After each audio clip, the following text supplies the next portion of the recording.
Olá pessoal, nesse programa eu vou falar sobre algumas gírias que vocês usam nos dias de hoje e que foram criadas nos anos 80. Vocês nunca suspeitariam disso.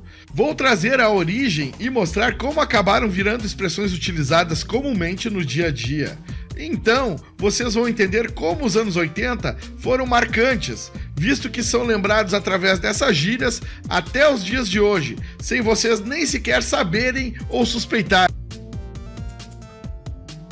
Bem, e aproveitando que vai rolar a vinheta do canal e você não está fazendo nada, deixe o seu joinha aí embaixo e inscreva-se no canal. É rapidinho, é de graça e ajuda bastante o trabalho da gente, pessoal. Roda a vinheta do canal.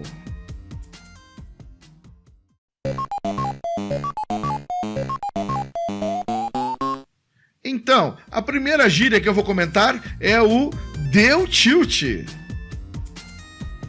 A expressão dar tilt surgiu com as máquinas de pinball e acontecia quando o jogador inclinava ou batia na máquina para tentar obter algum benefício. Nestes casos, o jogador perdia uma vida e a máquina bloqueava. No mundo dos videogames, dar tilt significa que o jogo teve um erro e ficou travado. Quando usado no caso de pessoas, a expressão dar tilt quer dizer que a pessoa está maluca ou fora de si. Mas de onde veio o tilt? O tilt foi inventado por Harry Williams, fundador da empresa que hoje leva o seu nome. Ao visitar uma farmácia local em 1932, ele assistiu a um jogador furiosamente abusar de uma de suas máquinas que foi colocada lá. Então, ele inventou um dispositivo para monitorar a agressão à máquina, enquanto rolava o jogo, que anos depois foi incorporado às máquinas de pinball. O nome dado a esse dispositivo instalado foi tilt. Existia o tilt e o tilt total. Eram detectados níveis de movimentação nas máquinas. Se essa fosse muito grande, o jogador perdia todas as suas bolinhas de pinball, ainda disponíveis no jogo. Se o empurrão não fosse tão violento, perdia somente a bolinha atual que estava sendo jogada. Naquela época, os jogadores tinham direito a 5 bolinhas num jogo de pinball. Se bem que um empurrãozinho sempre rolava na hora que ia perder a bolinha, porque, claro, valia dar uma arriscada. Os melhores jogadores de pinball dos anos 80 tinham a manha de dar aquele tapinha na lateral da máquina, sem ativar o tilt. Vocês que jogaram pinball sabem o que eu estou falando. Então, hoje em dia, quando você ouvir a expressão deu tilt, quando algo der errado e não sair como foi programado, ou quando alguém falar fulano deu tilt, você já sabe, essa é uma gíria derivada das máquinas de fliperama do tipo pinball dos anos 80.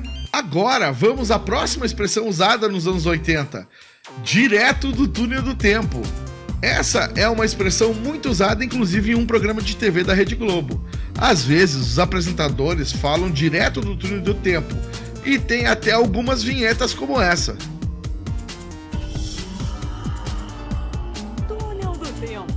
Esse termo vem de um seriado de TV que passava nos anos 80 no Brasil, O Túnel do Tempo, filmado nos Estados Unidos nos anos 60, e que, como todo enlatado que passava na TV brasileira daquela época, só chegava a ser exibido aqui muito tempo depois da sua filmagem original no exterior. Esse seriado mostrava as viagens no tempo de dois cientistas, Doug Phillips e Tony Newman, que através de um projeto do governo norte-americano, o qual produziu uma máquina do tempo, se perdem no tempo e são monitorados por uma equipe que permanece num laboratório e que os acompanham em seus deslocamentos de várias épocas, através de imagens que recebem pelo equipamento construído.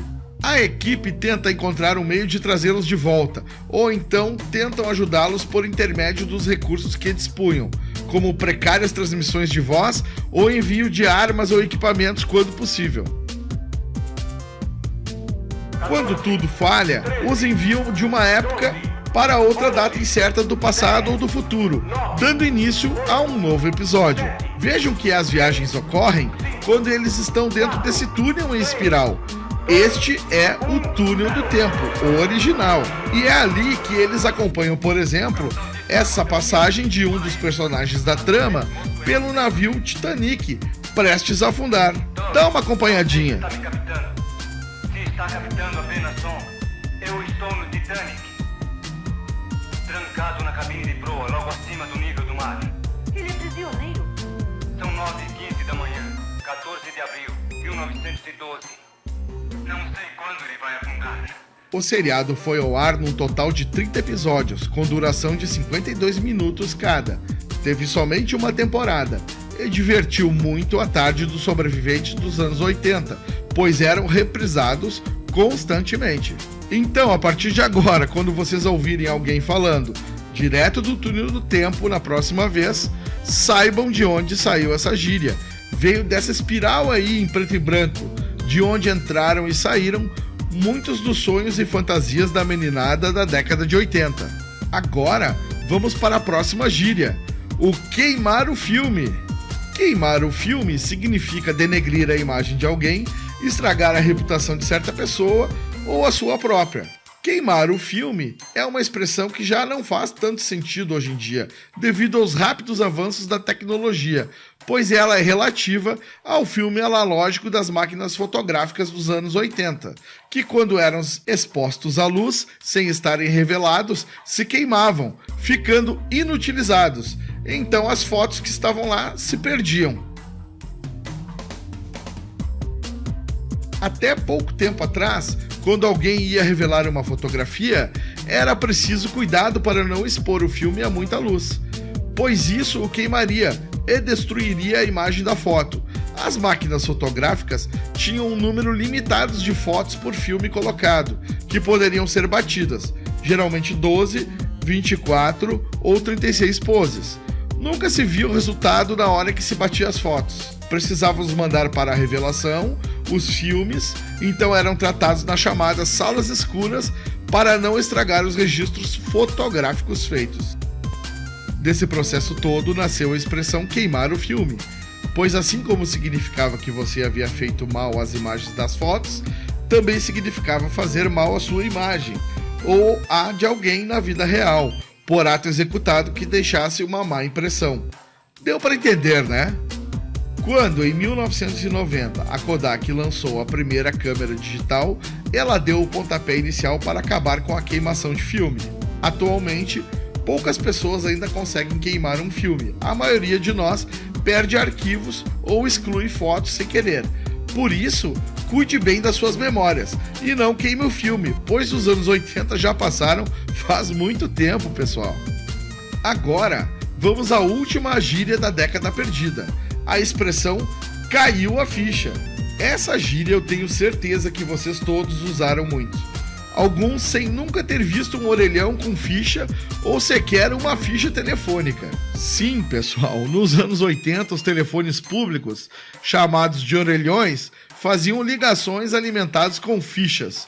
Detalhe, esses aparelhos da década perdida não recebiam telefonemas como os de hoje, só ligavam. Funcionava assim: você comprava as fichas para o orelhão em vários estabelecimentos, farmácias, padarias, supermercados, entre outros pontos de venda, e andava com elas na sua carteira ou bolsa. Quando precisava ligar para alguém, encontrava um orelhão disponível. Invariavelmente, haviam filas de espera e todo mundo atrás de você escutava a sua ligação.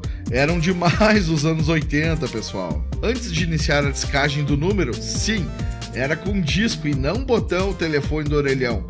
A gente alimentava na parte de cima do aparelho, num orifício, uma ou mais fichas. Numa ligação local, cada ficha dava direito a 3 minutos de ligação. Quando a ligação completava, uma ficha caía para dentro do aparelho telefônico e era armazenada como pagamento por 3 minutos de chamada a que você tinha direito inicialmente. Quando chegava perto de completar os 3 minutos, dava um sinal no meio da ligação, no meio da conversa se ouvia um bip, avisando que precisava inserir mais fichas ou a ligação seria cancelada. Quando completava, então, esse tempo, caía outra ficha, ou se não houvesse inserido outra, a ligação se desconectava. Eram 3 minutos para a máquina engolir cada ficha. e assim sucessivamente. Então se criou a expressão cair a ficha. Ligações via DDD à distância requeriam enorme destreza dos usuários, pois as fichas caíam como doidas em muito pouco tempo para dentro do aparelho e tínhamos que ficar repondo rapidamente. Definitivamente eram anos complicados para os sobreviventes da década perdida. Detalhe: quando a ligação era completada, ouvia-se direitinho o barulho da ficha caindo dentro do aparelho. Se lembra desse som? Desde então, e mesmo após a extinção das fichas telefônicas em 1992, essa expressão cair a ficha é usada quando uma pessoa entende algo com atraso. Caiu a ficha para vocês agora? Bem, pessoal, eu apresentei para vocês algumas das expressões e gírias dos anos 80 que são usadas até os dias de hoje. Você lembra de mais alguma? Acha que eu esqueci de citar algo importante? Deixe nos comentários aí embaixo. E para não perder o costume, deixe o seu joinha e se inscreva no canal. É rápido, de graça, não custa nada e ajuda bastante a gente. Obrigado por ter assistido mais esse programa e até o próximo. Valeu!